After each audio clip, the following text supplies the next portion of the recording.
The member from Huron-Bruce. Speaker, and may I say you look great in that chair. Congratulations. And it's a pleasure to join the debate today with regards to Motion 68. And I think it's safe to say that everyone in this House all agrees that climate change is a serious concern that we all must be cognizant and thoughtful about. And to the member opposite, I want to say that I appreciate your concern. It would be in the early 2000s. My sister and brother-in-law lived in a community on the north tip of Hudson Bay. It was formerly called Repulse Bay. It has now returned to its original Inuit name.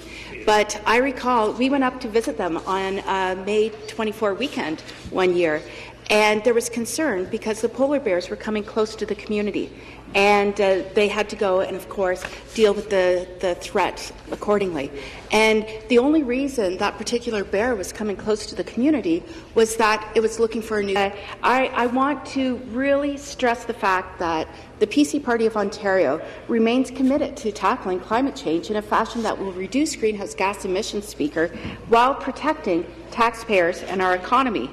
And when we talk about what we're facing in our northern, around the Arctic Circle, again, the community Lana and Michael lived in had the Arctic Circle run right through it. It was pretty cool to be up there. And I just want to share with everyone here in the House today that the Ontario and federal governments have already invested significant time and resources into addressing this issue. And, for instance, the Canadian Ice Service produces daily updates on Arctic ice levels and releases seasonal summaries describing ice conditions in the north. And yes, Speaker, this service includes several detailed maps of ice conditions in the southern Hudson Bay, the region immediately above, northern Ontario. And people in the House today might also be interested to learn that this is the same service, or that the same service provides annual ice atlas, which offers year-to-year comparisons about ice levels in Canada and Ontario.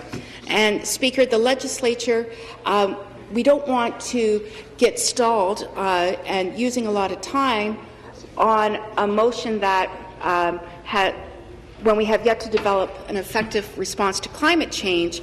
But don't get me wrong, we all know that we have to get this issue right. And to the member, we are sensitive and cognizant of that. But in terms of getting it right, I don't feel that if we pursue the cap-and-trade scheme that the Liberal government has introduced will put us on the right path. And as you know, the Ontario PCs are flatly against the cap-and-trade slush fund, and we all know that. I mean, I was just touring a business just on Parliament View Drive, and even they are worried that the cap-and-trade in Ontario will increase the cost of living and doing business in Ontario. And, Speaker, as I said, it's just not our party who's against cap-and-trade, so is the Ontario public. Last month, a research forum poll in the Toronto Star revealed that 59% of Ontarians disapproved of cap-and-trade altogether, and 68% disapproved of the rise in prices associated with cap-and-trade.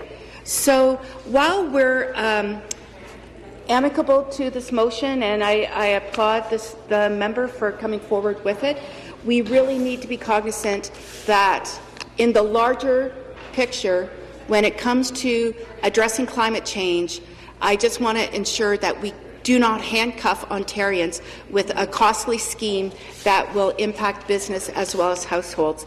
And my fellow colleagues will pick up from there. Thank you very much.